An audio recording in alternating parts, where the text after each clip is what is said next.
தமிழ்நாடு வளர்ச்சி பாதையில போயிட்டு இருக்கு, நீங்க மறுபடியும் பின்னாடி இப்படி இழுத்துட்டு போறீங்க உங்க கொள்கைகள்ல. 9 லட்சம் கோடி கடன்ல தமிழ்நாடு வளர்ச்சி பாதையா?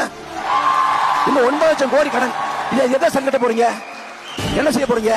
வருங்காலத்துல பட்ஜெட் போட முடியாத அளவுக்கு தமிழ்நாடு திவாலாக்கி போகும். என்ன செய்ய போறீங்க? இந்த 9 லட்சம் கோடி வச்சுக்கோ, இந்த 9 லட்சம் கோடி 80 லட்சம் கோடியா மாறட்டும். தமிழ்நாடு மிகப்பெரிய நிதிச்சிக்கல்ல மாட்டட்டும். ஆனா என்றாவது ஒரு நாள் இந்த நிதிச்சிக்கல் வந்து மீண்டு எழ முடியும். ஆனா கணக்கில்லாத வடகொள்ளை தமிழ்நாடு முழுக்க நடக்கிறது. அன்பு சொந்தங்களை 2000 ஆண்டுகள் தமிழ் சமூகம் எண்ணற்ற மன்னன் வந்தான், படையெடுப்பு நிகழ்த்தான், போர் புரிஞ்சான், சண்டைட்டான். வாதாபி எரிக்கப்பட்டது, உறையூர் எரிக்கப்பட்டது, மதுரை எரிக்கப்பட்டது, புத்த மடங்கள் தகர்க்கப்பட்டது, கோயில் உடைக்கப்பட்டது, தேவாலயம் நிற்கப்பட்டது.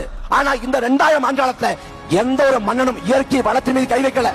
ஒரு ஆத்துல மண்ணை கொள்ளடிக்கல, மலையை தகர்த்து கனிம வளங்களை ஏத்தல.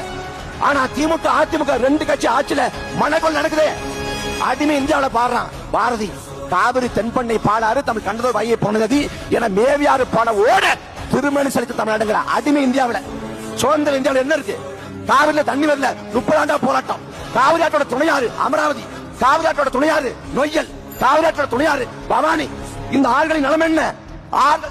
ஆறுகள் செத்து போச்சு, மலைகள் தகர்க்கப்பட்டு விட்டது. இந்த இயற்கை வள கொள்ளைக்கு என்ன செய்ய போறோம்? திமுக வந்தாலும் இதான் நிலைமை, அதிமுக வந்தாலும் இதான் நிலைமை.